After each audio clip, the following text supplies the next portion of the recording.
Good morning, everyone. Are we all having a good Saturday?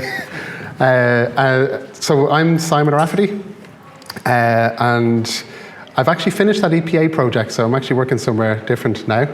But hopefully that will all start to make sense as I go through this discussion and a little bit of a workshop. But I'm actually working. I've actually finished the EPA 6 months ago. I should have said I need to update my CV. But I'm actually working with a small company called EMCO at the moment. And I suppose part of the reason why Catherine asked me to come here today is I'm doing some work on the National Dialogue on Climate Action. And I want to share some of, I suppose my insights from trying to deliver and work on the National Dialogue on Climate Action over the last couple of months. But I suppose Catherine sent me quite a difficult challenge in terms of trying to think about the kind of the national policy and the National Climate Action Plan and all the various other policies that are being developed at the moment, and how to try and make sense of it from a community perspective and from a local action perspective. And I think from my own personal perspective, I still think it's a work in progress, and we've, the old phrase from Bertie Ahern, there's a lot done and a lot more to do. And hopefully, just from this morning, maybe we'll have some exploration and some discussion around what the potential might be within the National Climate Action Plan. I need to say, even though I'm working with EMCO, I'm actually here on a personal capacity. I know I'm being live streamed, so I have to be probably careful about what I say and not let my opinions run wild. But I suppose what I kind of wanted to cover this morning is just to give a little bit of an introduction to myself, I suppose, just so you have an idea about where I'm coming from. And I'm often accused of being too diplomatic on some environmental or policy issues, but hopefully if you understand my background, you'll understand why. I want to talk a little bit just about climate change and thinking a little bit about community action. And again, this is my own personal perspective. And then I'm going to look at the Climate Action Plan, and I want to highlight some of the issues around kind of stakeholders that are involved in delivering the action plan, some of the new structures that are being developed around the action plan, some of the things that we need to start thinking about how to work with and how to help them do what they need to do. And then I want to kind of focus in on some of the kind of what I would sort of see as the community-related actions, and hopefully explain them in plain English so we can have a discussion about what they might mean for you and for the organisations and community groups that you work with, and then we'll have some discussion. So it won't just be me talking for the whole time. Just to interrupt you, could I get the USB key from you? Oh yeah. Sorry, it was my fault. I thought I had this all sorted. There you go. Cheers. Thanks. No worries. I suppose the reason I'm sort of saying that is what we've noticed from even the last couple of months is that community groups, they're aware of the Climate Action Plan exists, but they are struggling to understand how to make sense of it and how it's relevant to them. So that's kind of, the basis of this morning.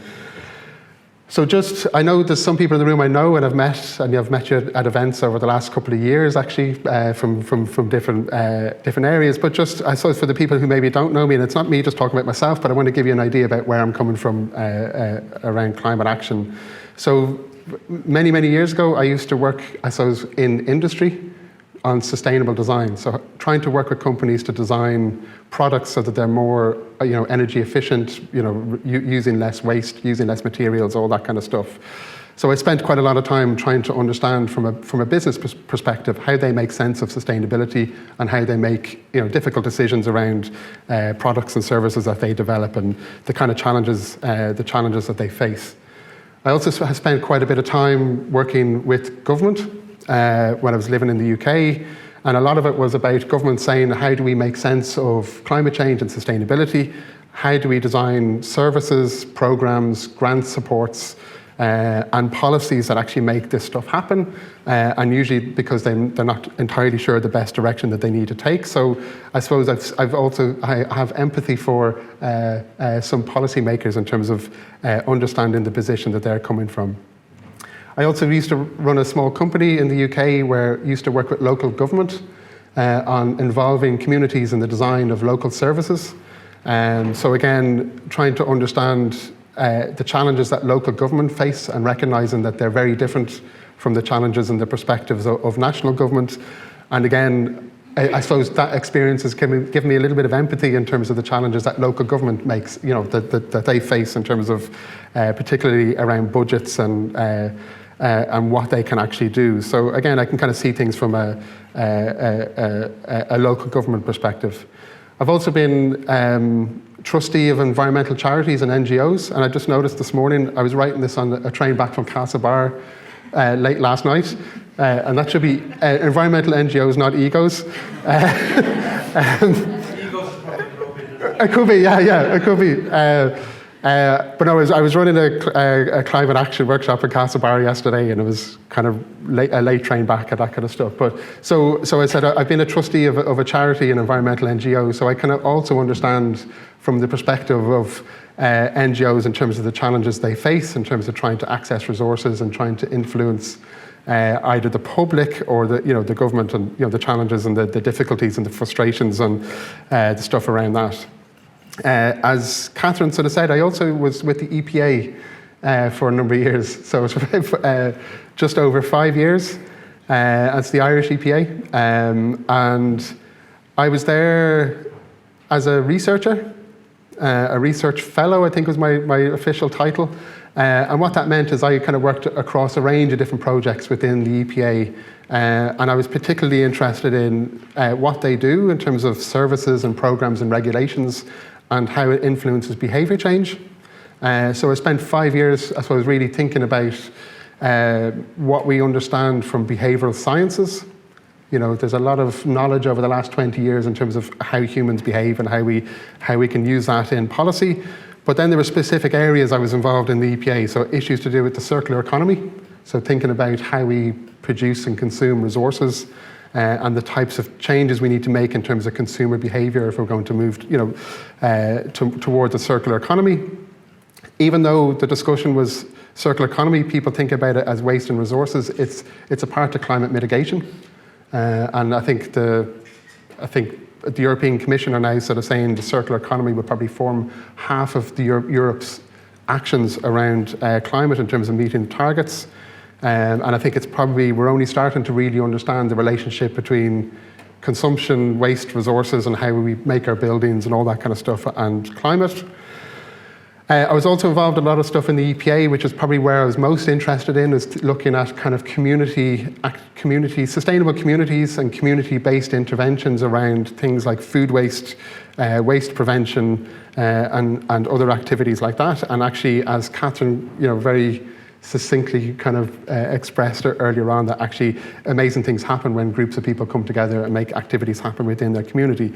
And my role is really trying to understand how do organisations like the EPA support these types of activities to happen within communities.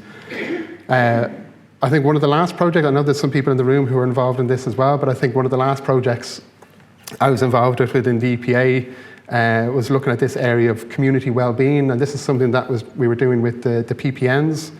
And again, it was a very interesting project, and I don't want to point to Helen at the back of the room because I know you're involved in this process as well. But I think from my perspective, it was about how you bring communities together and ask them and find out what actually matters to them, how you identify the issues that are relevant to particular communities, because what's relevant in my neighbourhood in Drimna isn't the same as what's relevant in southwest Wicklow, and how we make sense of that, and then how we use that knowledge about what actually matters to communities to inform policy and inform projects and initiatives and activities through the PPNs and that kind of stuff. And I think that's something, there's still a long way to go in terms of getting this happening on a national level. But I think the fundamental principle is always starting with what actually matters to communities and how you build actions and activities around that, not what matters to maybe to organisations or environmental NGOs. It's about designing around what matters to communities. And again, it's a lot of this bringing communities together, saying what matters, and then using that to inform local action plans and activities.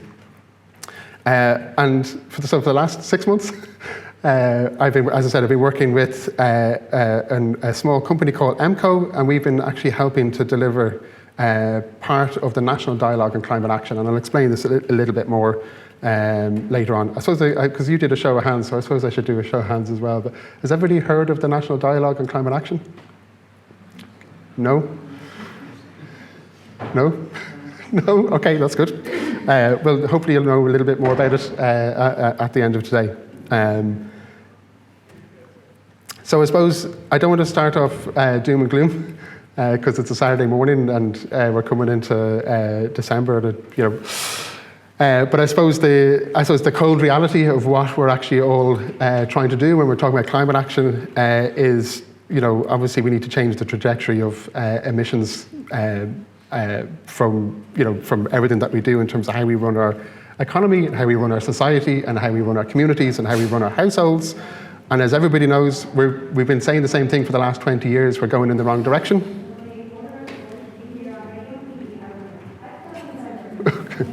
Can everybody hear me if I shout over that? Yeah? And I don't want to be doom and gloom, but we're facing a stark reality in terms of where we're supposed to be heading towards in terms of our emissions, and where we actually are heading. Even with all the effort that we've kind of put in place over the last couple of years, we've had more than 2 decades of kind of policy action, discussion, debate, protests, and activities, and still we're not able to actually be achieving the kind of emission reductions that we need to achieve. Has anybody read the emissions gap report? So this is a report that's been produced by the UN for the last 10 years. And I hate to say it's a report I look forward to reading, but it's actually quite a difficult read every year. But basically, this is a report that goes alongside all of the other climate reports and the COP reports and all the various bits and pieces. And it's basically explaining the gap between what we're actually going to achieve if we do everything we set out to do with our policies, and what we actually need to achieve in terms of emission reductions to achieve the reduction in warming that we're trying to achieve. And I still think, even with all the effort that's gone in, we're still very far off from actually achieving the emission reductions we need to achieve. I'm making this a little bit doom and gloom, so hopefully it's not too negative. But the emission gap report this year kind of gave a 10-year review over the last, the emission gaps reports over the last couple of years. And it's basically said what we're actually doing, even though all the effort that's gone into it, we're actually hitting records in terms of emission increases every year. And the report sort of says they expect that actually emission increases will maybe peak by 2030. So obviously that's not good news in terms of what we're trying to achieve in terms of emission reductions. And actually what the report was quite stark. And it was saying for the globe, for every country in the world, that actually when it was making projections, 10 years ago in terms of where we should be now in terms of emission reductions, the emission projections for 2020 are what they expected it to be with no policy and business as usual. So there's something very wrong in terms of what we're doing, in terms of the types of policies that we're putting in place and the types of actions. And I suppose some of you may have been, been involved in this stuff for 20 years. I know there's people in the room who are probably involved an awful lot longer. But I suppose from my perspective, we've been saying the same thing. We've been repeating ourselves for I've been repeating myself for at least 20 years. And, we kind of know at a very high level what the challenge is, so we're needing to transition away from carbon intensive energy, transport buildings, our technical infrastructure in terms of our washing machines and our laptops and our computers, all that kind of stuff, how we produce our food and new ways to living. We've been saying this for a very, very long time. We're all very aware of that. From my perspective, I'd say, we're now at a stage where there's probably somewhat of a broad consensus on what the problem is. It's taken quite a while to actually get there, but there's still less agreement on what actions need to actually be taken and how we do that. So again, this is from my perspective, I use these phrases like a collective action problem. And this is one of the challenges with climate, is that we know lots of people need to act together. But we don't for various reasons. We have been in this, what I would have called a governance trap, where we know, communities can take action, but also policy needs to change. And for quite a long time, politicians and, Local politicians and national politicians are saying climate has never been a doorstop issue, so they don't sort of see it as something that they need to address specifically. I'm a little bit hopeful that that's probably changed in the last couple of years. Even though there was if you think about the by-election that we just had, even though there was the record low turnout, I suppose the types of leaflets that people were getting pushed through their door were actually for all parties were starting to mention climate, which is kind of I suppose a new kind of position. And then I think there was always this issue around what I call stealth denial. So people, organisations, governments and groups who probably should know better in terms of what we need to do in climate action, we were very good at not doing what we knew we should be doing. And it's basically brought us to the kind of the position that we're in now. And I think one of the kind of the messages from that emissions gap report is the longer we leave it to actually properly act on climate, the harder it is. The greater the reductions that we need to achieve each year, and that just scales up the level of effort. So we're in a very challenging position.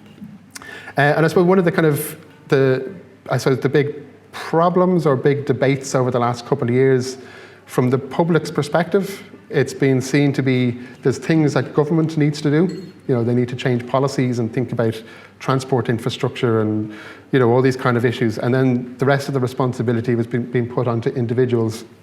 There's been a lot of discussion about individual behaviour change and what individuals need to do, and that's problematic from my perspective. And it's obviously problematic from the public's perspective, but as I said, we've 2 decades of knowing the types of things that we're telling individuals that they should be doing, from using more efficient vehicles to eating more, seasonal local food, wasting less food, don't fly as much or don't fly at all if you can.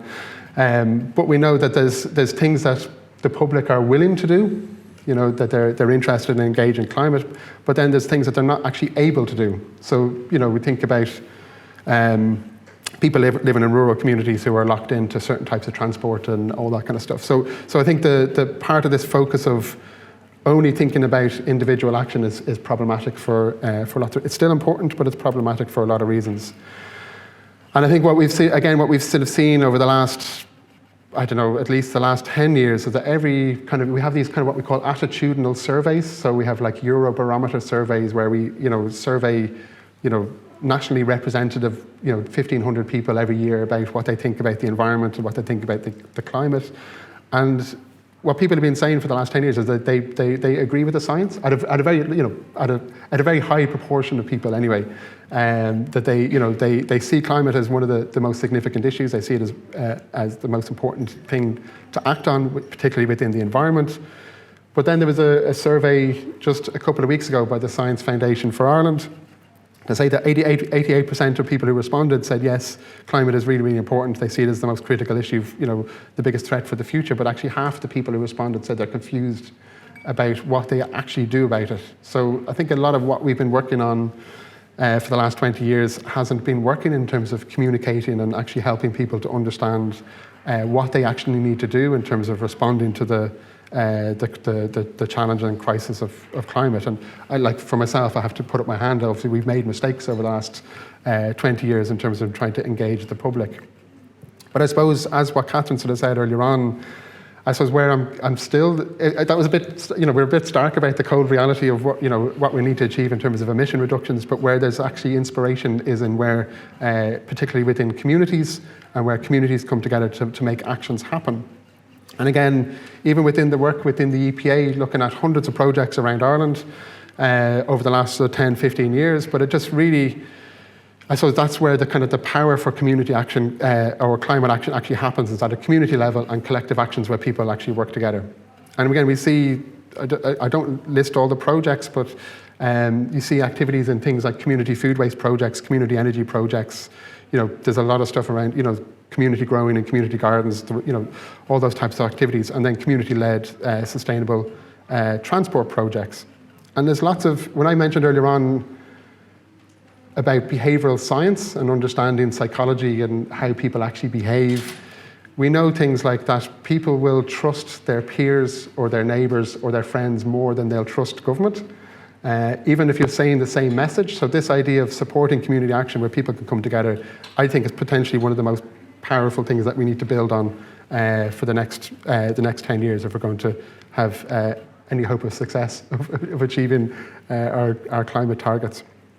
And again, I suppose that's kind of why I'm here today, because I think the work that Catherine's doing and the work that's starting to emerge around the public participation networks, we're finally getting to the stage of actually putting some proper support and some proper infrastructure for community-led action and informing policy in Ireland. And I think one of the challenges, again, for people who've been working in this for a long time, is one of the challenges for communities is that often what was presented as, a sustainable community or a carbon efficient or a carbon resilient community was always sort of slightly futuristic. It was kind of the types of houses that people saw weren't the houses that they live in themselves. Definitely not in the houses I live in Drimna. And I think the kind of community action was kind of framed as things that are done by other people in other locations, not what happens in your own community or your own town. And I think we've started to move away from that, where every community, whether it's urban or rural, supporting local actions through local networks can start to move us towards more kind of carbon resilient communities. It's been a kind of a long journey. And I know, as I said, some people have been in the room, and I suppose part of the discussion today is around kind of climate action plan and policies and that kind of stuff. This weird squiggly diagram was basically, I was looking back to, it's not that far back, but back to the 90s, and looking at all the different kind of government policies around environment, around,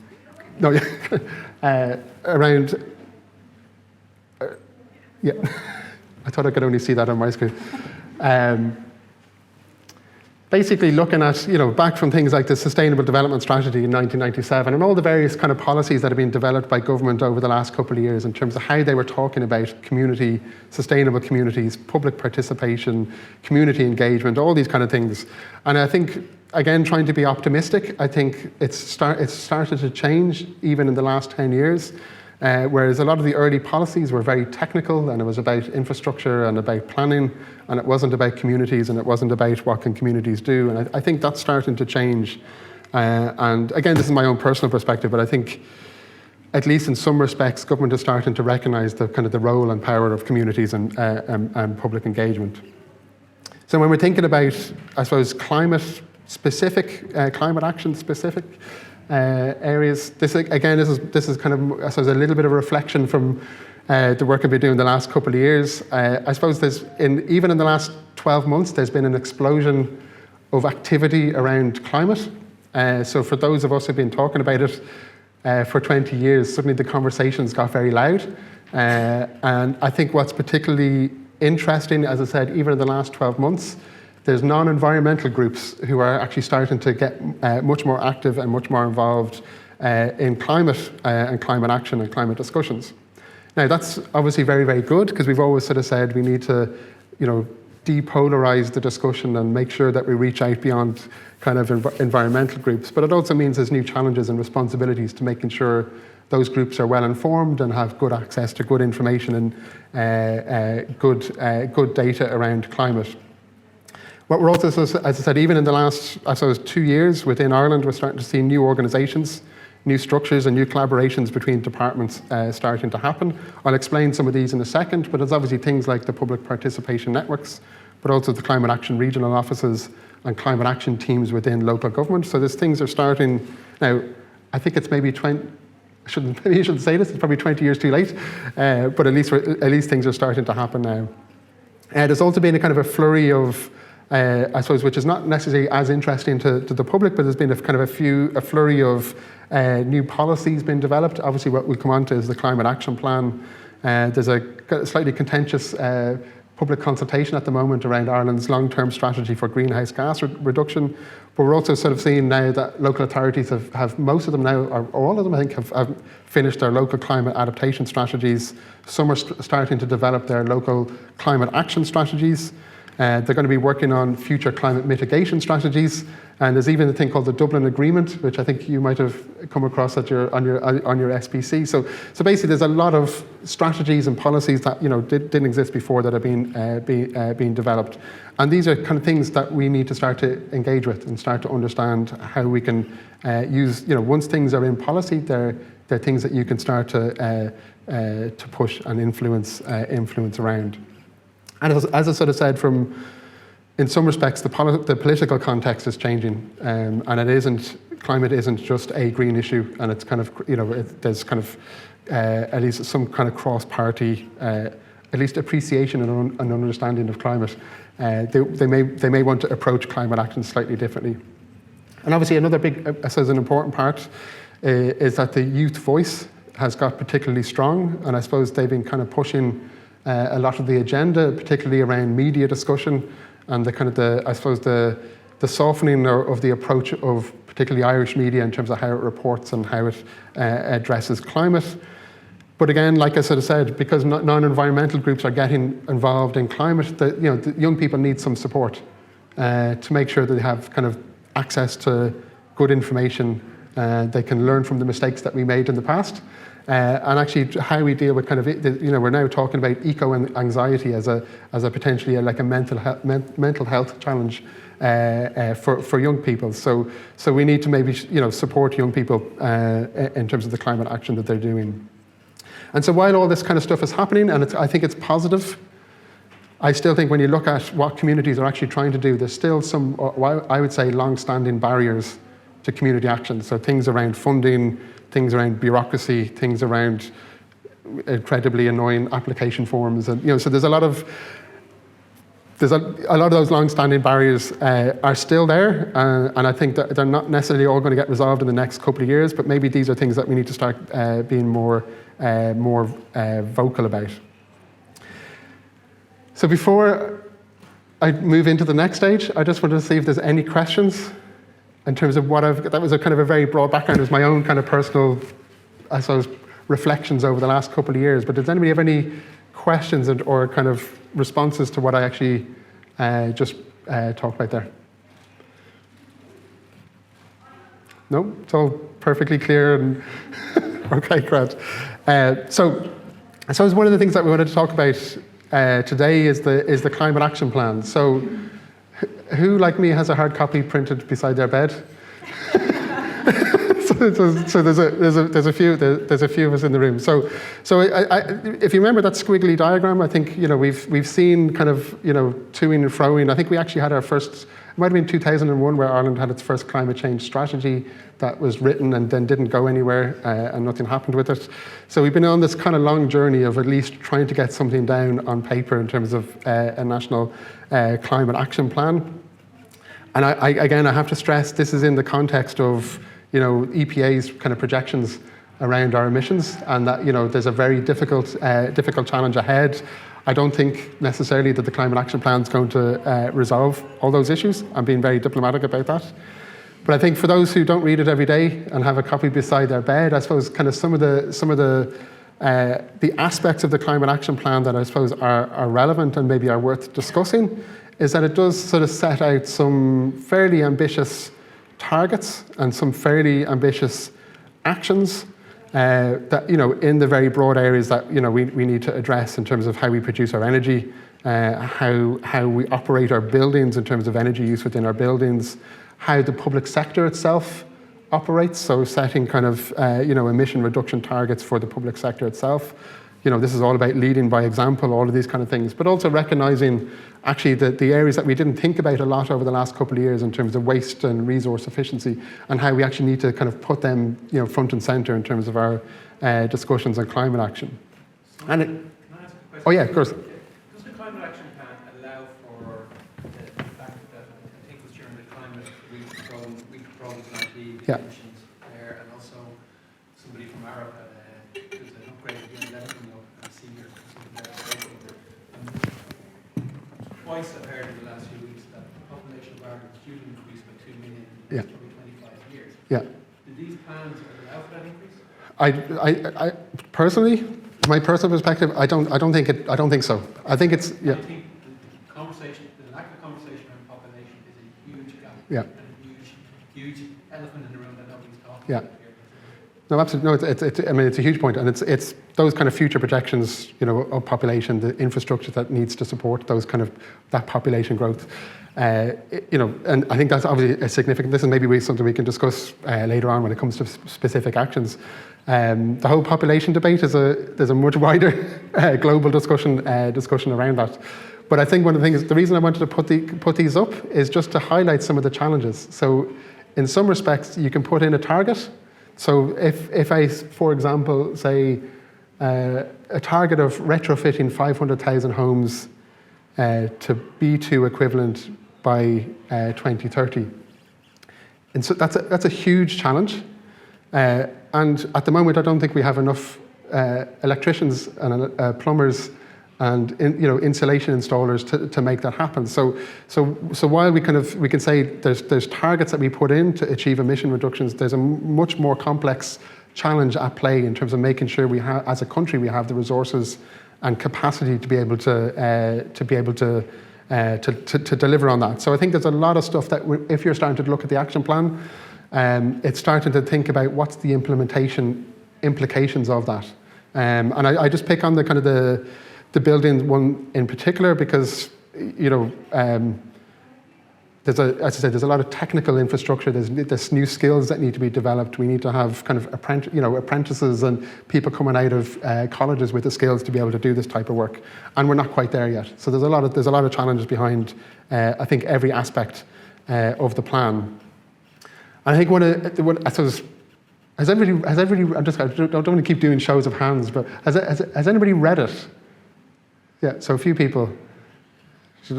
And have people avoided reading it for a particular reason, or just it's too challenging? But I suppose one of the things I kind of wanted to get across, which is I suppose one of the challenges, again from my perspective with it, is that the action plan is made up of 183 separate actions, and then within those actions there's actually 624 sub-actions. So it's quite a complex array of activities that are being set out by government that we need to do. And in some respects, it's a little bit mind-boggling.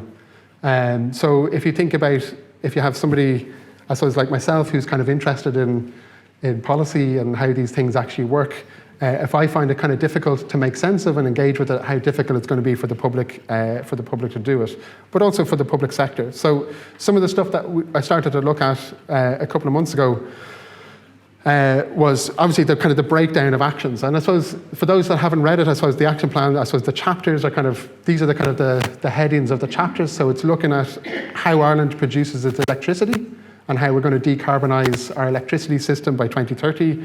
It looks at issues to do with agriculture, forestry and land use, probably not sufficiently enough in some respects. It looks at the built environment in terms of our homes, our buildings, our infrastructure, our roads, all that kind of stuff. It has specific a section on citizen engagement, community leadership and the just transition. It looks at transport, public sector leading by example, carbon pricing and cross-cutting policies. So this is about how to put a price on carbon and thinking about taxation and those kind of issues. Waste and the circular economy, the role of enterprise and business in terms of the businesses that we have in Ireland, adaptation, governance, and actually Ireland's international role in terms of how it works internationally around. And actually when you start to break it down, you sort of see where the balance of, I suppose, effort actually is in terms of the actions that the action plan is addressing. And I suppose in some respects there's a significant focus on this idea of decarbonising our electricity system. So with the assumption that we're going to transition a certain number of people to electric vehicles and EVs, but also we're going to be retrofitting our homes and using energy in our homes much more efficiently. But from my perspective, I suppose what's kind of interesting is that there's a significant number of actions associated with citizen engagement, the just transition, and community leadership. So I think in some respects, I'd see that as a signal that the government at least recognises that community is an important player within the climate action plan. Sorry, somebody, you were about to take a photo. I'll go back. No, that's a joke. Is that what? That's a joke. I think that's my perspective of it. I think it's just yeah. Your actions don't portray it. The which? Your actions don't portray it. I can't actually hear you. Your actions don't portray it. Yeah, that's true, and I think that's maybe why we need to discuss today what the role of communities and how communities respond to the action plan. But and I suppose one of the things that, again, which makes it quite complicated to try and understand the climate action plan is that this is basically a map of all of the organisations and government departments and state agencies that have some kind of responsibility in delivering the climate action plan. And when you start to try and understand, how many organisations are actually involved, the various relationships that are between them, and trying to make sense of all that, it's basically a very complex and complicated system, even for a relatively small country such as Ireland. And I think what I did with this map is basically the size of the circle is the amount of responsibility the individual organisation has. So you can see in the centre the Department of Communications, Climate Action and Environment has a significant role in terms of delivering it, but needs to work across government and across local authorities and across state agencies to make it happen. But again, from my perspective, it's complex, and we're not, not everything's going to work because it is difficult. I think in terms of how they framed, at least, the role of community and community action, for those of you who haven't actually read the document, is at least it's a positive signal. So they're talking about now where they're delivering. They're talking about engagement, capacity building, empowering local community action. So think about what that might actually mean. Realising new economic opportunities in communities and regions. So I'll come on to this in a second. They're obviously talking about the role of the just transition and recognising, as we kind of transition away from particular sources of energy, particular types of enterprise, particular types of businesses, there's going to be winners and losers, and we need to make sure that people are at least, our communities are at least protected from that transition. And then empowering a new generation of voices or a new generation to have their voices heard. And again, there's actions around the role of youth and supporting youth organisations in climate action. So when as I said, I looked at the 183 actions, I kind of had to spend a lot of time trying to make sense of them. And then I basically kind of pulled out, I suppose, 11 of the actions that I think are relevant for communities and for community organisations. I'm sure there are other people that have maybe have different lists or different types of actions. But again, I think some of the things that we maybe need to start thinking about in terms of how we start to engage with them. There's one which is Action 28, which is talking about the renewable energy support scheme and the role of community benefits from the implementation and delivery of new renewable energy projects. And so communities need to start thinking about, well, if we want to see community gain from renewable energy projects, what actually matters to our community? What kind of projects would we like to see happen with the money that we can receive from the community benefit aspects of the renewable energy support scheme? Action 30 is talking about, this is something we've been banging our heads about for the last, again, I keep saying for the last 20 years, but the potential role of actually making microgeneration viable and happen in Ireland so that individual households and communities can be energy producers, and how you sort of set up the infrastructure for that and to make that happen. Action number 38 is one of the big challenges with even 30 and the whole area of sustainable energy communities is communities lacking technical expertise in terms of how to fill out forms and how to install infrastructure. So Action 38 is talking about the role of larger companies and public sector organisations offering communities and community groups technical advice to support them in implementing community energy projects. So it's again, communities needed to think about what types of information and what types of support and what type of technical expertise do we need. Action 150 kind of deals a lot with just specifically with the local authority and the role of local authorities in terms of engaging communities. And again, I think the public participation networks is the kind of the key mechanism for community groups to start to engage with local authorities and be aware of what types of actions they're going to start to put in place. And we have people who, I don't want to keep pointing at you, but we have people who are sitting on strategic policy committees and should be very aware of what's actually happening at a local authority level and then feeding that back to community groups. Action 158 is specifically talking about youth and the role of the kind of youth voice in terms of climate action and how to enable and to motivate that. Action 159 is actually kind of part of one of the areas that I'm working on at the moment, is to do with the National Dialogue on Climate Action. And what that's specifically asking for is how do we develop new networks of community organisations, so like the PPNs, the local environmental networks. How do we look at the role of deliberation? So think about, it specifically says we need to look at the successes of the Citizens' Assembly and how do we roll that out maybe at a local level across Ireland, and what should that actually look like? And so that's, again, thinking about more stronger, I suppose, forms of citizen engagement and around deliberation, around particularly maybe local adaptation and mitigation strategies. Action 165 is about actually local authorities having to identify decarbonisation zones in their local authority areas and then initiating kind of specific projects in towns and villages.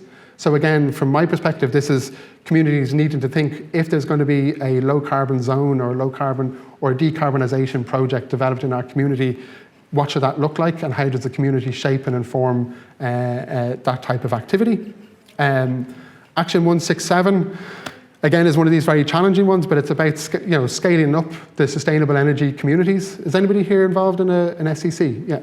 So there's a few SECs. So you probably know firsthand the kind of the difficulties and the challenges, and some people have been pushing at it for a very, very long time. But what the action plan is basically, So for the last 5 points, where do you go when the local authorities are blocking? Is this going to be focused at some point as well? So they have all the plans, and we've got all these obligations. Yeah. Can I ask you just to kind of sum up the question, repeat the question, just for Oh, yeah, sorry.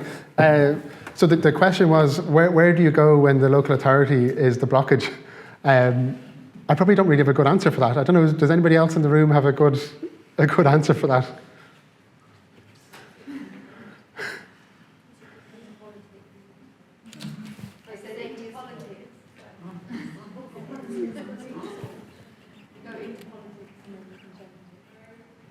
Sorry, I can't hear. into politics? You go into politics. Camp outside the door. Camp outside the door. Like to the SPC. I keep pointing out, is try to influence policy at a local level. So, again, I know the SPCs are kind of challenging, and you had a kind of first-hand experience of the difficulty of coming from a community group to sit on a strategic policy committee and be confronted with lots of information and complex processes and probably arcane methodologies. But I suppose that's one of the kind of the benefits that I would sort of see with the PPNs, is we now have some, a first step towards community voice on strategic policy committees and trying to influence policy from within. Now, I'll put my hand up and say whether that's working perfectly, I don't think it is. But at least we have some mechanism starting to see how could we have, as a community voice on local government policy. So maybe this is something we can discuss when we start to look at the actions later on. But and again, I'm not going to get you to stand up and share your experience share your experience just yet. But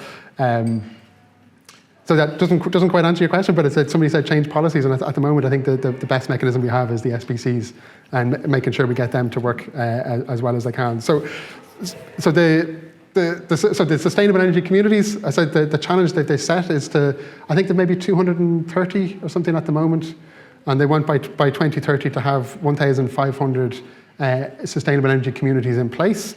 Now, obviously the challenge around that, like I mentioned earlier on, is that we maybe don't have the technical expertise, we don't have all the advisors, we don't have all the plumbers and electricians that can support every SEC to do what they need to do.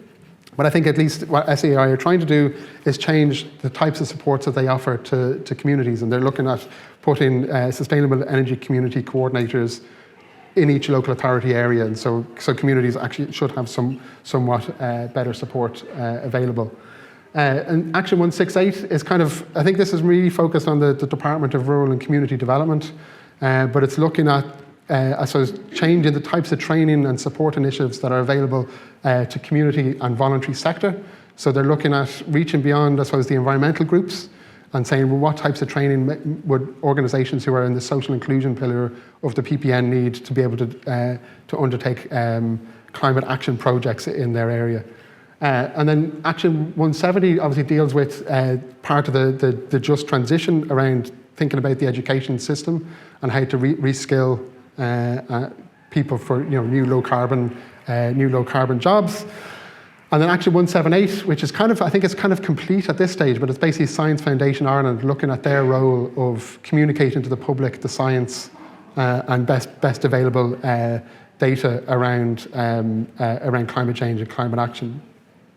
So another strange picture, but I suppose when you start to kind of peel away all the actions that maybe aren't directly relevant to communities and to community organisations, there's actually a smaller number of organisations, government departments, state agencies that we need to be aware of in terms of what actions they have and what activities they're going to be doing over the next couple of years. So some of the ones that I kind of pulled out, and I was trying to link them to the National Dialogue on Climate Action and seeing what role do they have in influencing the stuff that we're doing.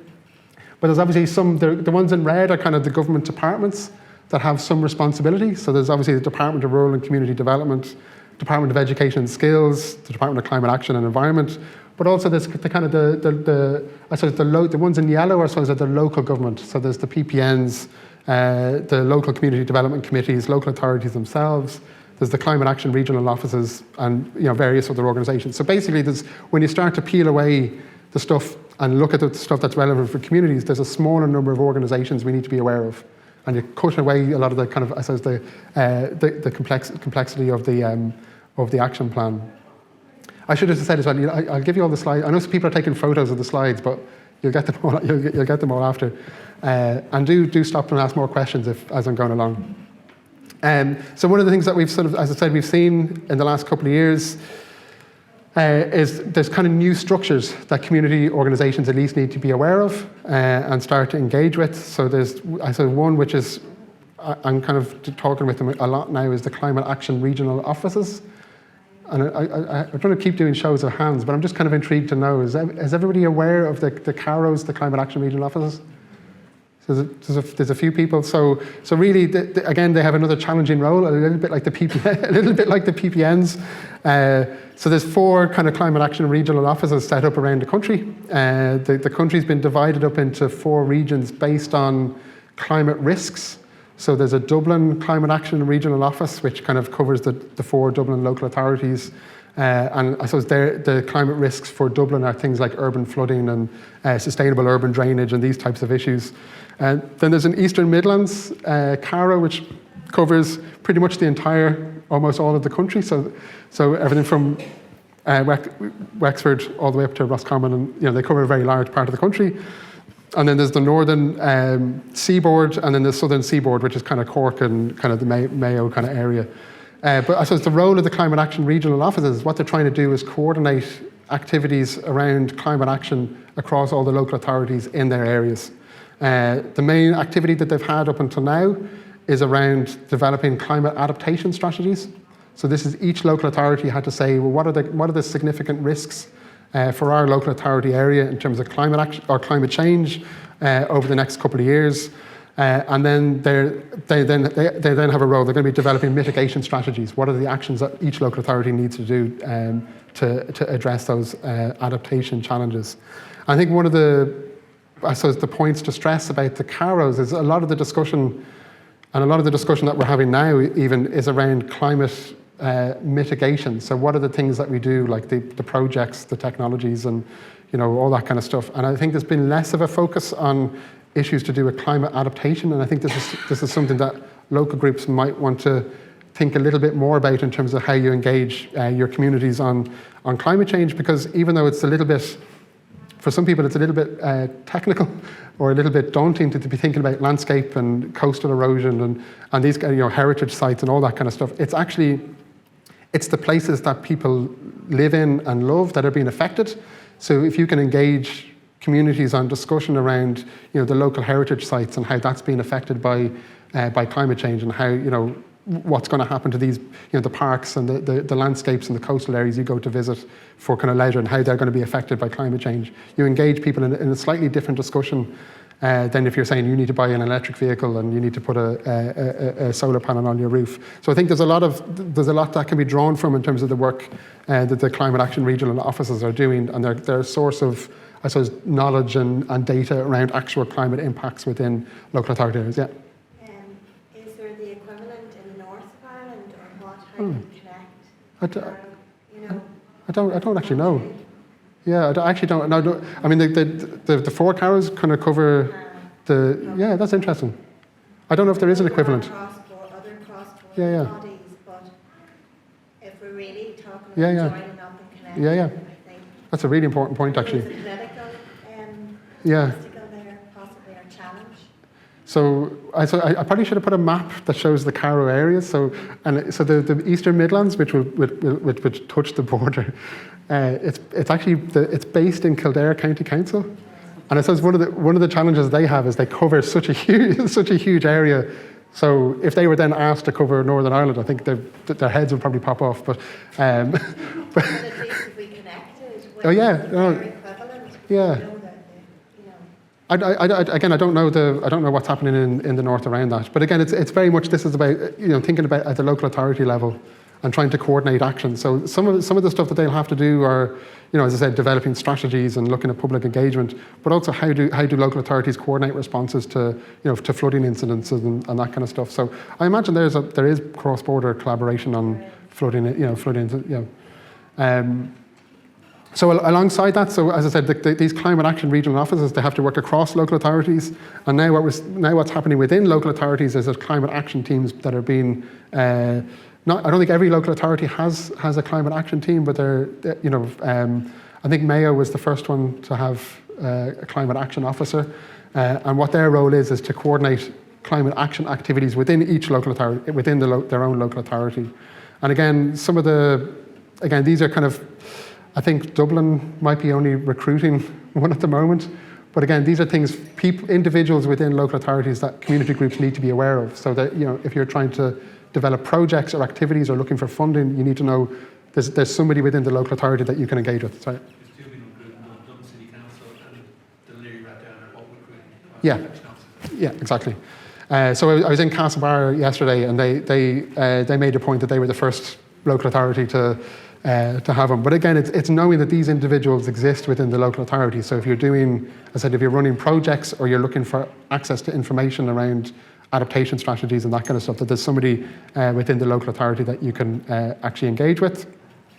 Then there's the National Dialogue on Climate Action. I'll explain this a little bit more in a second, because this is something I'm involved in at the moment. And I suppose there's another part of which, again, is a slightly less interesting part of the climate action plan, is the role of the governance of the action plan in terms of bringing all the government departments together, and each government department being asked now, what are you doing around climate change and climate action? And I think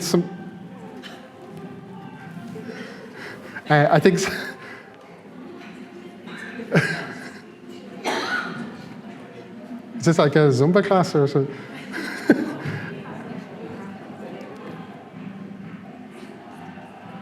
Anyway, so go, yeah. Those climate action officers have a role to play in planning. In planning, I don't know. I mean, that's the thing. I think the Dublin ones are just being recruited. My understanding is, so Dublin would have its own, now it has a local action plan, and the climate officer would be responsible for coordinating activities across the local authority to make sure that's delivered on. But I don't know if they'll have like a specific role in terms of making judgments or deliberations around kind of planning issues. But I mean, I imagine, I haven't read it in detail, but I imagine the Dublin Climate Action Plan has to address kind of planning issues. So they might have some. It also involves the climate as well. Yeah. Has anybody read the Dublin Climate Action Plan? No. No, nobody. I suppose each local authority are developing their own action plans as well. But sorry, I was getting back before the Zumba class. I think one of the interesting things with the action plan, which is why I think the 2001 climate change strategy failed, is there was no allocation of responsibility across government departments for specific actions. So at least what the current action plan is trying to do is point the finger at each department and say, what is your role within delivering the action plan? And then there's things like each of the local authorities, I think 2 weeks ago, around Ireland had to sign up to a charter which would say how they're going to undertake climate action at a local authority level. Now, they've signed up to it, so it'd be interesting to, the kind of commitments they had to make were things like climate-proofing infrastructural decisions.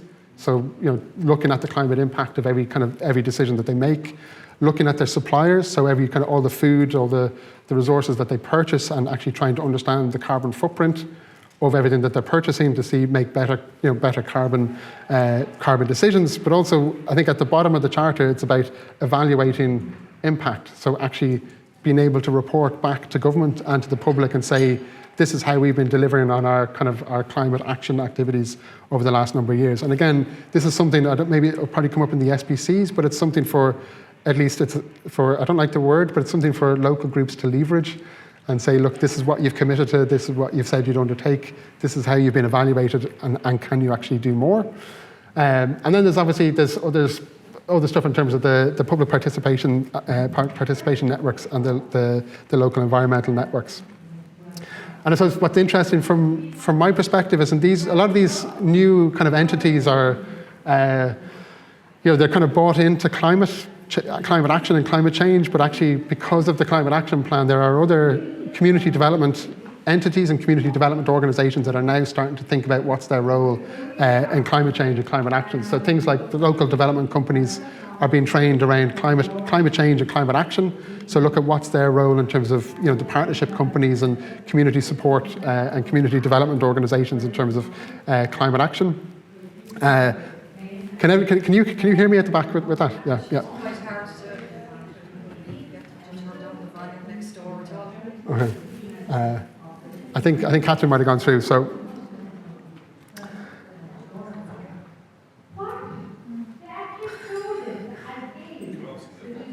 Should I just hold off for a second?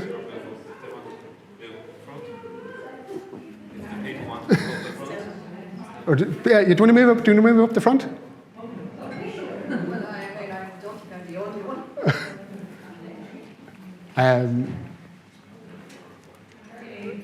one. Robert, can I give you a job? Can you go and ask them to turn down the volume next door? Okay, great.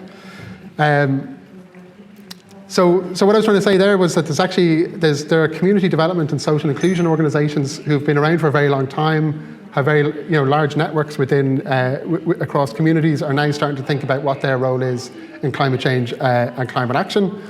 I think one of the things that obviously one of the barriers to climate action at a community level is, I don't want to focus on this specifically, but funding is always a big part of what communities actually need. And from my perspective, I don't think the funding landscape has changed that much. I don't know if any groups here have been applying for different sources of funding for climate action over the last couple of years, but I suppose a lot of the same funding is there and it hasn't actually increased. And so one of the things I'd be sort of saying is, with the level of ambition that's been set out in the climate action plan, it should be matched with increased funding for communities to be able to undertake activities. It should also be, sorry. Can I just say on that one? Yeah. The leader money. Yeah. The funding has been there and it's been available to groups. Yeah. But it's so difficult to apply for leader money. Mm-hmm. It's taken out. And there's Yeah. still problems because then it won't be on again next time round. Yeah. So I would encourage everyone to apply, but saying that, we haven't. Yeah. We've still relied on easier to get grants. Yeah, no, absolutely. I think it's always the challenge. So I think I said it at the start, is the issues are to do with bureaucracy and application forms and everything that you need to be able to apply for kind of significant funding like LEADER is obviously very, very challenging for community organisations. I think some of the stuff, say within the SEI funding, is they're looking at this idea of the one-stop shop. So you'd have like a central resource that communities can go to, and somebody will handhold them through the whole process of applying for the funding. But we know from community organisations, there's a lot of work that needs to be done before that in terms of bringing your community on board to saying what it is that we actually want to do and what activities should we look for and that kind of stuff. So I don't think those have been fully resolved yet, but at least if I would like to sort of see at least the SEI get their one-stop shop approach up and running, so communities would be handheld through the kind of application process. So there's a question here. Yeah, just a couple of observations around funding and some wider aspects Yeah. of that. I don't know what the experience is like for other people here, but in North Wicklow, for instance, we just work to focus on the biodiversity. A lot of, you talk about community groups, voluntary groups and the sector, but what exactly does that mean? Because there's a lot of animal groups that show up. Yeah. Everywhere people are forming their own little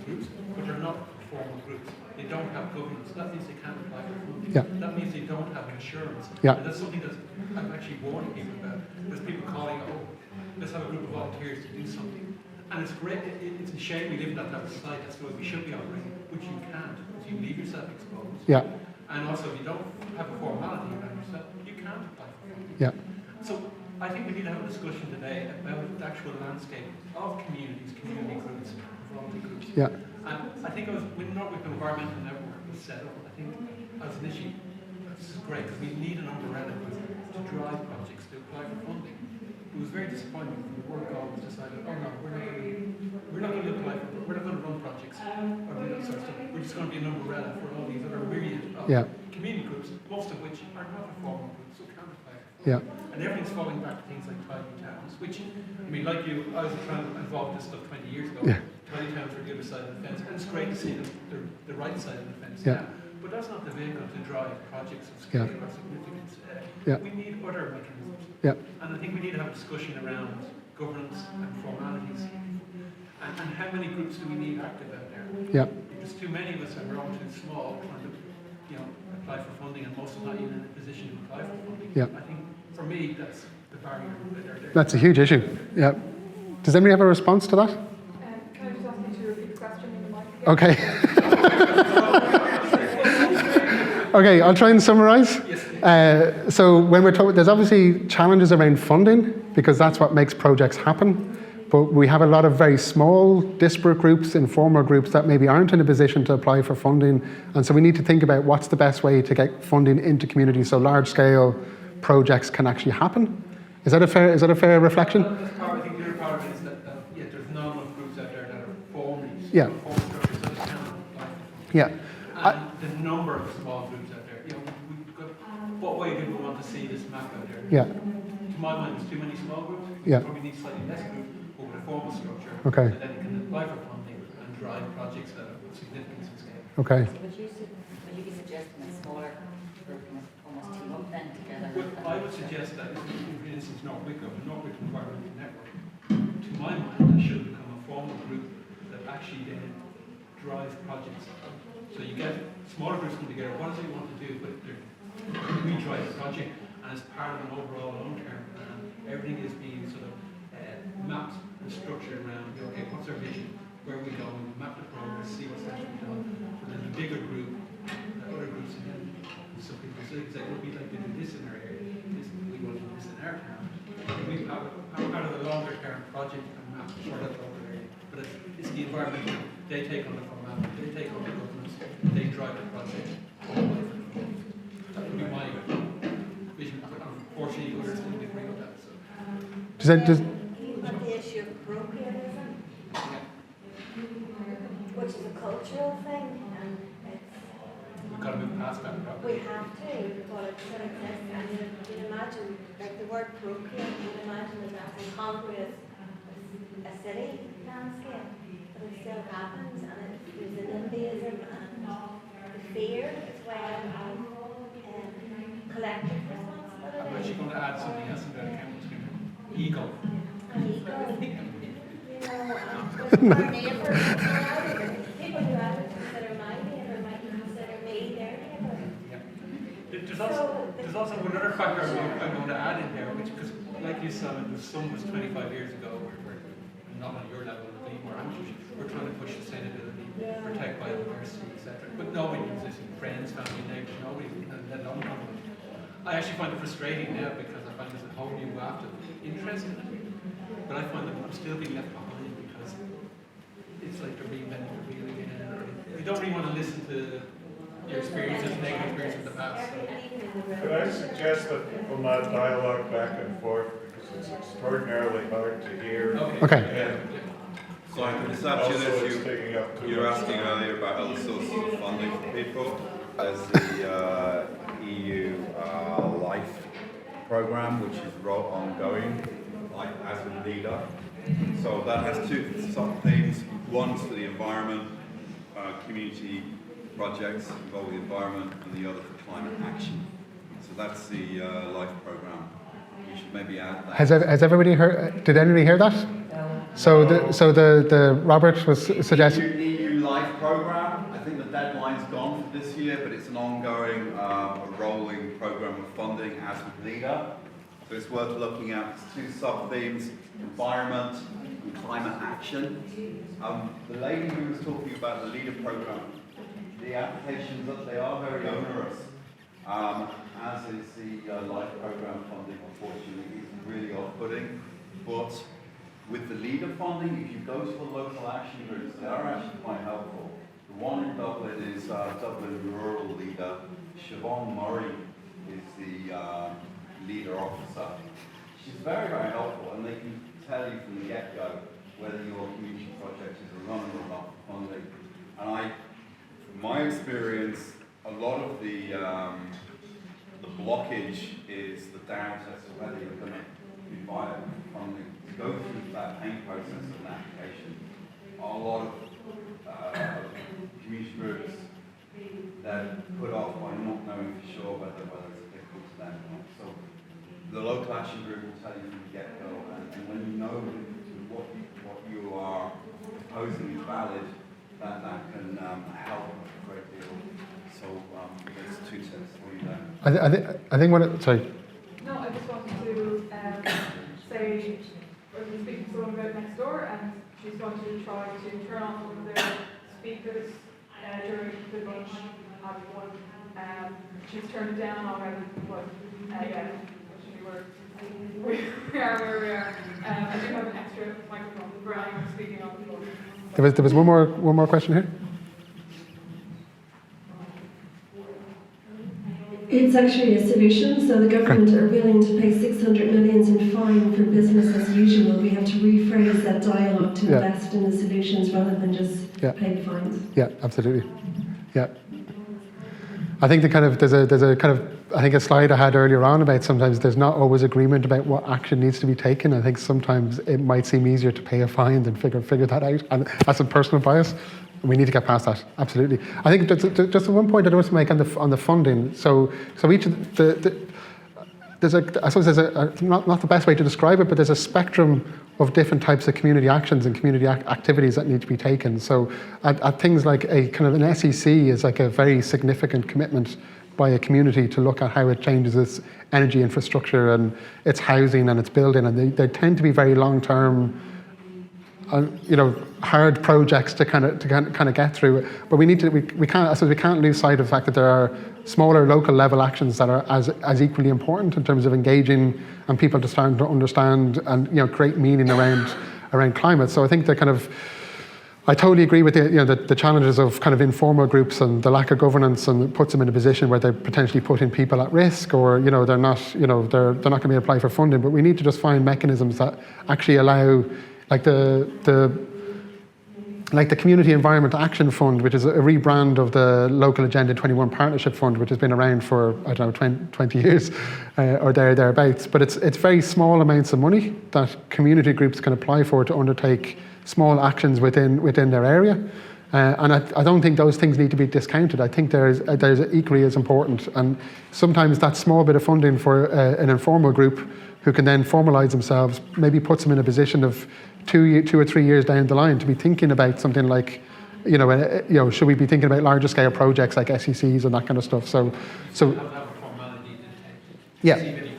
No, absolutely, and certain communities have access to advice and support from within their community that allows them to be able to think about larger scale funding. And then there are other communities, I know in the area that I live, there aren't people who there's no SEC, and there aren't people who've applied for large scale leader funding. So the knowledge resources within communities can be limited, and we can't maybe disenfranchise certain communities because they don't have an engineer or a technical expert living down the road that can help them to support them with applications and that kind of stuff. So I think we need to look at the full spectrum of funding that's available and see what's relevant for actions. But definitely when you're getting at the larger scale, that issue of governance and capacity and those things need to be addressed, and maybe that's something for the LENs and for the PPNs to think about too. I just put in the Climate Action Fund, but it's not really accessible to communities. Anybody heard about this? This is it's a fund for kind of large scale infrastructural projects, but there's something within it, within the Climate Action Plan, to say in a couple of years to look at kind of community this kind of idea of decarbonised zones within local authority areas, and how that might be a specific thing to fund through the Climate Action Fund. And again, that's where I think communities need to play a role in saying, what should that actually look like, and how do you make it relevant to particular communities? I'm just conscious of time, actually. We have like 20 minutes. Okay, great. So one of the things that I wanted to highlight, and again, I think there was almost no hands shown at the start when I asked about were people actually aware of the National Dialogue on Climate Action. So I just kind of wanted to explain a little bit about what that is, if that's okay. And again, it's something that's actually been around for a couple of years. So, and I think what the Climate Action Plan has done is to say, how can this idea of a national dialogue and a national conversation or a national discussion around climate action scale up, and how can it play a stronger role in terms of influencing policy. So it was actually it was an initiative that was set up by the Department of Communications, Climate Action and Environment in 2017. I think it was Minister Nocton at the time. And what they kind of wanted to do was to start every community in an inclusive way. So not, basically every community and every person who lives within the community to start being able to have discussions and dialogue around climate change and climate action. And it to be a long-term process, and saying it isn't a one-off kind of PR event or an advertising campaign, but this idea of having a long-term discussion across Ireland around climate change and climate action. I think the phrase that they used at the time was, a kind of inclusive. Basically, it's to reach out beyond, I suppose, the interested parties, those of us who already know and are aware of climate change, and how we make that happen. And then they basically set kind of three overarching aims for the dialogue, which is about creating awareness and understanding and engagement on climate change across society. I personally think we're kind of probably beyond that a little bit. I think the proportion of people who, don't understand or aren't concerned about climate is diminishing all the time. So I think it's maybe moving towards creating engagement on climate action. The second aim was to empower conversation on climate action and inform policy responses. So we know how do we get information from community activities and community events and make government aware of what communities are actually doing and using that to inform policy. So we know there are structures at a local authority level in terms of the strategic policy committees, but then how do we feed back up community actions to a national policy level? And then I suppose the third one is about how to motivate and enable citizens to take climate action. So what the dialogue has actually been doing, I think in 2018, there was a number of regional gatherings around climate change and climate action. Did anybody attend any of these regional gatherings? So, not to put people on the spot, but that was one person. Which one did you go to? Cork. Okay, so there was a number, so there was a few. I just have the two up here, Athlone and Tralee. And these were kind of, I suppose, fairly large events where it was maybe like 180 people. It was before the Climate Action Plan was in place, and communities and individuals were being asked, what do they want to see around climate action in Ireland? What were their hopes for a climate action plan? What kind of things should be addressed by the action plan, and what would they like to sort of see? There was a whole series of kind of workshop sessions with different community groups in terms of how they can mobilise around climate action around the country. I think the dialogue has also been running. I should have said at the start, actually, the dialogue is actually it's effectively managed by the Environmental Protection Agency. So they've also been running the kind of the climate lectures. Has anybody attended the climate lecture series, which is about inviting climate scientists and experts in climate to speak on nobody's attended any of the climate. Anyway, so they've been running these kind of lecture series over the last couple of years. They've also been kind of commissioning research, so particularly in University College Cork, kind of I suppose academic researchers who are experts in kind of community engagement and participation to try to build up what's the best evidence around and what's the best way to kind of engage communities around climate change and climate action. I would say personally they're written by academics, but they're actually very accessible and easy to read reports, and I'll share the links. After, but they're kind of nuggets of ideas for organisations like the EPA, but also community groups in terms of the things they need to think about, particularly around communication and engagement beyond interest groups. The dialogue has also been running a series of workshops over the last couple of months. I think I see Catherine, the back of Catherine's head.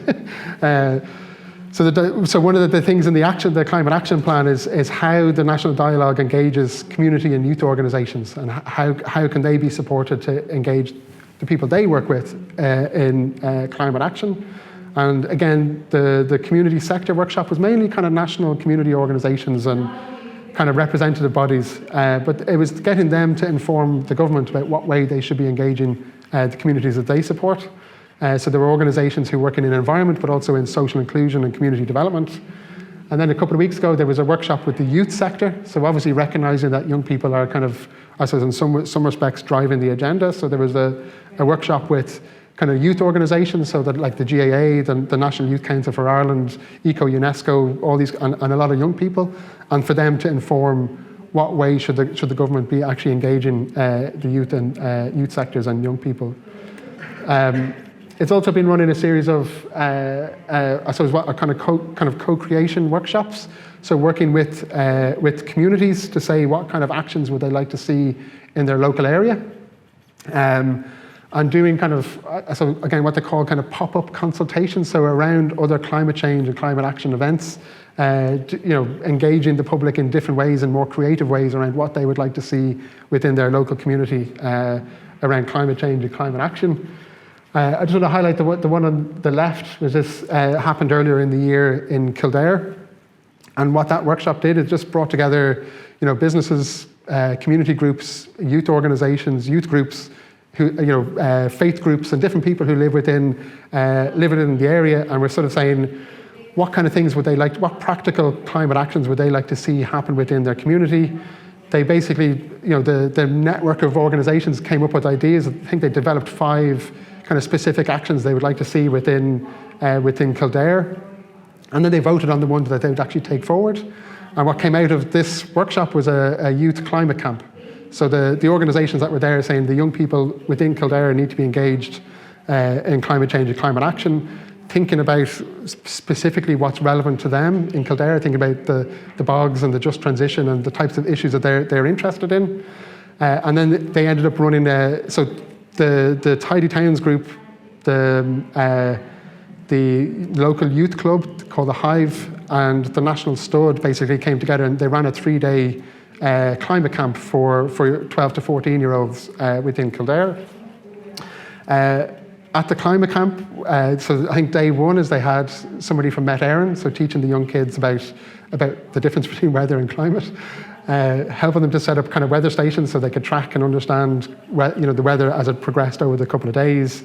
On the second day, they had an ecologist teaching them about biodiversity and the impacts of climate on biodiversity within their local area, and they were kind of mapping kind of biodiversity within Kildare town. And on the third day, the climate ambassadors and the Cool Planet champions basically came in and met with them to discuss around kind of solutions and actions around climate change. And then at the end of it, the young people had an opportunity to grill and ask questions of elected officials. So there were local councillors and senior staff within the local authority, and the young people basically then were able to ask questions of them in terms of what they were doing at a local authority level. I got to participate in the third day, but what I thought was quite interesting was, I think these were 12 to 14-year-olds, so I kind of thought they were quite young. I thought they'd be quite young and ask very simple questions. But after sort of the 3 days of engagement and fun and kind of creative ways of engaging with climate, I think the first question by a kind of a 12-year-old of one of the elected officials is, what's your vision for the next 50 to 100 years around climate action in the local authority area? And then I think the second question was, are you willing to let the public know that there's difficult choices to be made around climate action into the future? And again, I think it was just, this was kind of an interesting example where community groups who maybe wouldn't normally meet, kind of coming together in an area and saying what's relevant to our particular community, and then being supported to take forward a kind of a very practical climate action within the local authority area. I kind of know it's probably difficult to hear, and I kind of ran through that kind of quickly, but I want to stop and say, is any questions of what I've kind of said? I think you've got 3 subjects that are mixed up. You've the one about reducing pollution and energy use. You've the second one, which is about living in a sustainable way and Yeah. biodiversity. And the third one is what measures you take to avoid the harmful effects of climate change, Yeah. flooding and so on. And those three subjects seem to be mixed and Yeah. new clarity. Yeah, so I think the first, I'd sort of say well, I need to stand back here, but I'd sort of say the first two kind of fall under the mitigation. So what are the actions that we do, that we undertake? So what things do we put, how do we retrofit our homes? How do we think about travel? What types of behaviour changes might we need to make? And then the third one is actually about adaptation. So what are we going to do about the effects of climate change that are happening now within our communities? So I think they're probably, to me, they kind of fall under those kind of... I think in terms of budgeting, Yeah. it's important that those things get, in a sense, separated in terms of what way people are thinking at it. Yeah.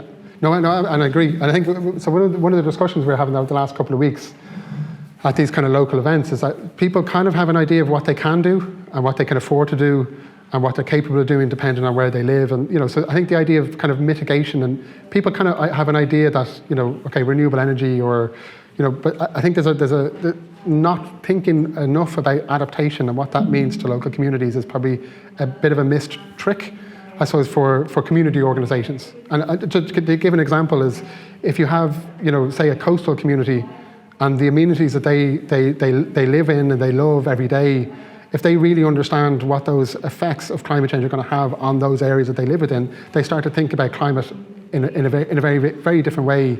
And it's not just about, I need to buy an EV and I'm going to save up and put a solar panel. It's much more about thinking about, it affects me, it affects my neighbourhood, it affects my street, it affects my, my livelihood, and people start to engage with it in a very different way. So I just think there's a lot that we can do as kind of groups is to actually engage people in terms of where they live. And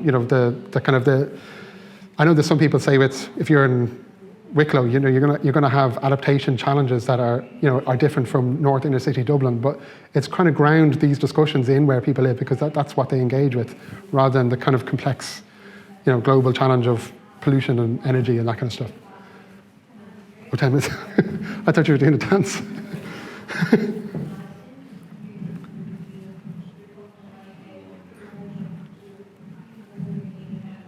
Not really a question, maybe just in response to some of the discussions. Great. There was one question on local authorities and what do we do if there's a bottleneck there. Yeah. Like, obviously we need to be supporting the councillors that are tuned into this, and if they're not tuned in, trying to educate them and supporting them actively or whatever, or going for it ourselves if we have to. But that's one response. But after that, like, we can't just let business as usual with local authority council elections. And then just response on the overheads of funding and having a group structured robustly enough. I don't know if people start engaging with community interior organisations or community councils, like they are typically well established. They typically can support funding applications, and certainly I'm familiar with, I work closely with, I'm on a community council, so we're very open to working and engaging in climate activity action. So maybe some communities have have community councils that you could work with. I think the challenge with that is there is those resources, there's capacity out there, there's experiences, there's people who've gone through this before, but sometimes people don't know where to go to get it. And I know the phrase, the one-stop shop, always kind of comes up.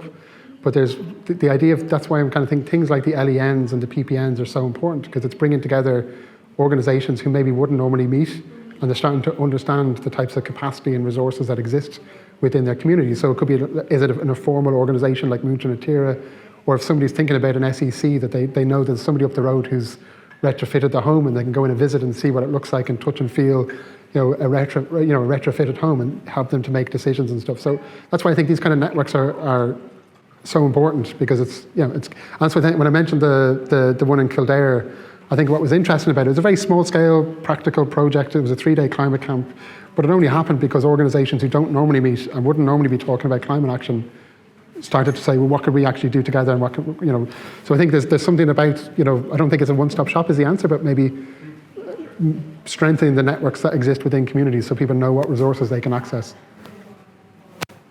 I'd just like to take a few few seconds to make a different point, which is certainly the local and decentralized action is extraordinarily important.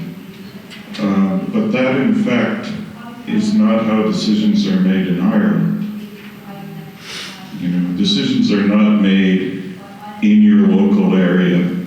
Decisions are not made by your councillors. Decisions are not made by the local bureaucracy in the county council. Decisions are made in Dublin, and the county council doesn't do what the local citizens wanted to do. The county council responds to directives from the centre. And so I'd just like to say anybody who's anywhere close to that centre has an extraordinary responsibility to get that centre to instruct the local councils to take action. Can I make a personal response to that? Just, I know it'll be live streamed. I don't. So I found it for years. I found it frustrating not knowing why certain decisions can't be made at certain levels, and maybe the pace of change, particularly at the local authority level, and why certain things don't happen because they might. I suppose one of the things I try to understand is why that is, and then understanding the challenges that local authorities face, and then how you can then engage with them in different ways, and don't expect that they can do everything. And one of the small nuggets of information that I came across a couple of years ago, which helped me to understand that, is looking at the transfers of funding from central to local government. So the OECD has maybe I shouldn't be saying this, but the OECD has a report which looks at how money is distributed across different agencies and different parts of government, and it compares across the OECD countries. And I think Ireland is almost basically has the lowest transfer of state monies to local authorities compared to all other OECD countries. And I think somewhere like Denmark might have 10 times as equivalent. So the local authorities have much a stronger say. They're able to make decisions and invest in things much quicker than they are in Ireland. So I think there's those challenges that we need to be aware of. So it helps to inform how we might engage with the structures that are there. So I think that's just a personal thing. But it was just that one report. It was very stark that those transfers are so small that local authorities are actually, they're trying their best, and that they would like a lot more, funding and resources and capacity, and it means that's why decisions can take a long time to happen, because it could be one person instead of a team of people working on things, and I think it's important to recognise that when you engage. Yeah. Okay, 4 minutes. Does anyone else have any other questions, or we could start to wrap up the morning session? Thanks. In our local group a couple of weeks ago, we had a discussion on what individuals or households could do. And we had some people from the ESB and Air Grid and so forth, which were particularly helpful. And at the end of the day, the whole issue of what a householder can do purely in energy terms is very complex, very technical. And there's nobody there who can provide any sort of help or answers to what system do I use, how much does it cost, etc., etc. And again, it's the one-stop shop. I mean, some lucky counties like Tipperary might have an energy agency, but Wicklow doesn't, and I think there's only a couple of energy agencies around the country. Yeah. Dublin has Codema. Yeah. That's about it. There's a three counties energy agency as well. Yeah. It's got Carlow, Kilkenny. So that's a huge problem for people actually who are willing to do something but can't get the information. So I think jumping back all the way back here, I think there's under the Action 167, I think there's a recognition that is a problem, and especially if you set a target of 1,500 SECs by 2030. There's the technical infrastructure that needs to be supported. There's the motivation of households to actually do something and bother to go through the hassle of actually retrofitting their home or installing something. There's also the financial barriers. So I know there's things I'd like to have in my home and I can't afford. So it's how do you overcome those? So there's a lot of stuff under Action 167 is trying to address those.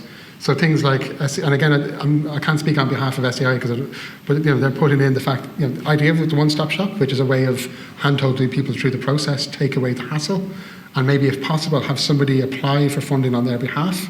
So the householder just say, I just need this done on my house, and then somebody can sort out all the paperwork and all the mess. But they're also looking at things like the financing and how to make low-cost loans available and different types of financing, so that that initial fear of engaging in something that's going to cost $5,000 or $20,000 or 100 grand, try to overcome those barriers, because that's I know for some people they're quite significant.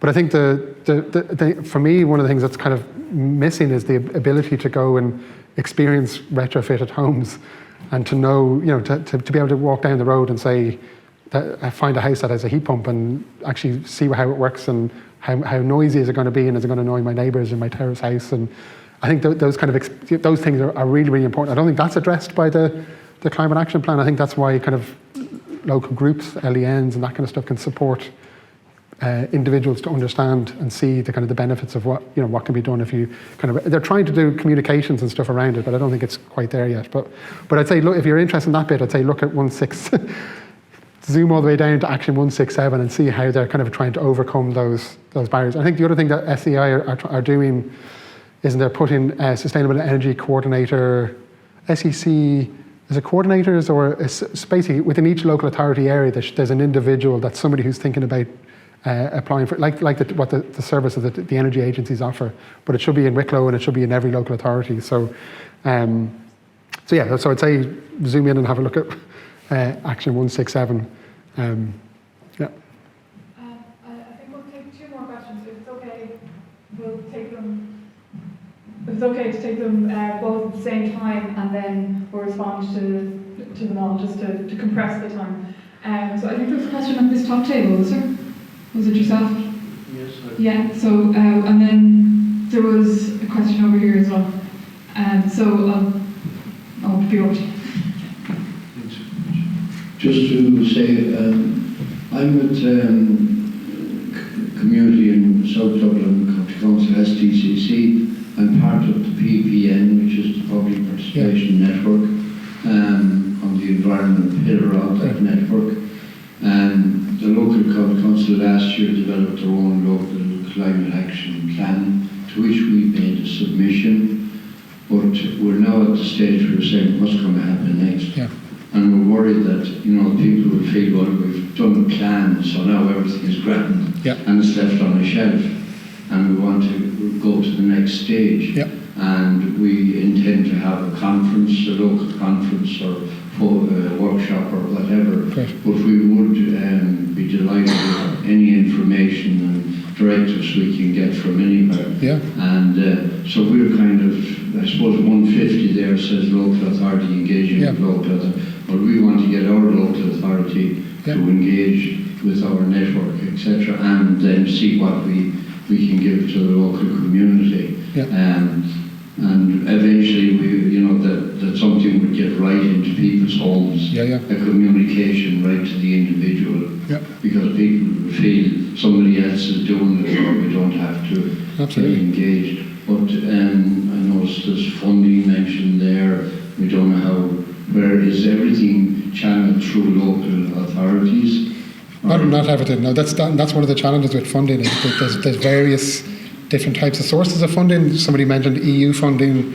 There's local authority funding. There's some national funding. But it really depends on the activity that you're doing and knowing what type of level of funding that you need.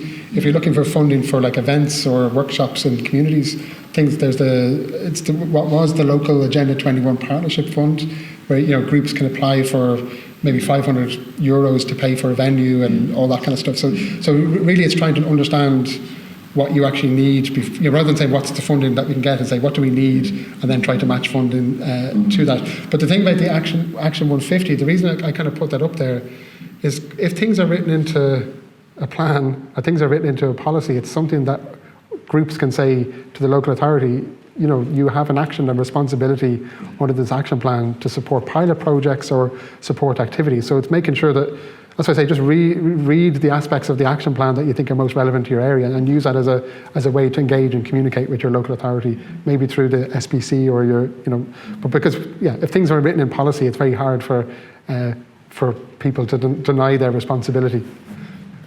I have to say that in a very slightly political way. I think this is excellent. It's an excellent start.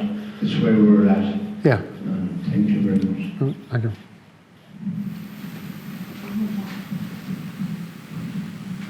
I have been trying to find an electricity supplier that would pay for exported electricity from my PV sales. Yeah. And all I got was an offer from the ESB networks to charge me €330 for fitting an import-export meter to the house, yeah. but no supplier would offer to pay for it. And maybe it's something we need to do a concerted effort on to get the payment for exported electricity from PV sales, etc. in the north of Ireland. I know they do get paid, and in Scotland there was a profitable business for people at one stage. Yeah. And so it's something that we could the other thing is that individually, if we want to save money and save energy, we can slow down the speed we drive our cars at. And maybe we should have bumper stickers saying slow down and save energy and money. Thank you. Yeah. I think I kind of mentioned at the start, the thing about the feed-in tariff and the idea of being able to sell electricity back to, we've been banging our heads on this for a couple of decades, and we haven't quite got, I don't think we've quite got there yet, and there's obviously risks. I think in the UK they had a feed-in tariff and people started to install and things were going well, and then they cut the feed-in tariff in terms of what people could say. So there's a lot of risks with it, and but I think it's something that is in the action plan that needs to be addressed. And I think at least there's a recognition that we need to move towards that, where people see they invest themselves in. If we all press on that one point, now that it's in the action plan, maybe we can. I think there's people who have been pressing on it very hardly for quite a long time. So at least it's in text in the plan, which is, I suppose, which we didn't have 10 years ago, or we didn't have 5 years ago. So at least it's somewhat of a starting point. I think there was one question at the lady at the back there. Oh, sorry. I was going to wrap up for lunch. We're at lunchtime now. Do you want to talk to me at lunch? Okay.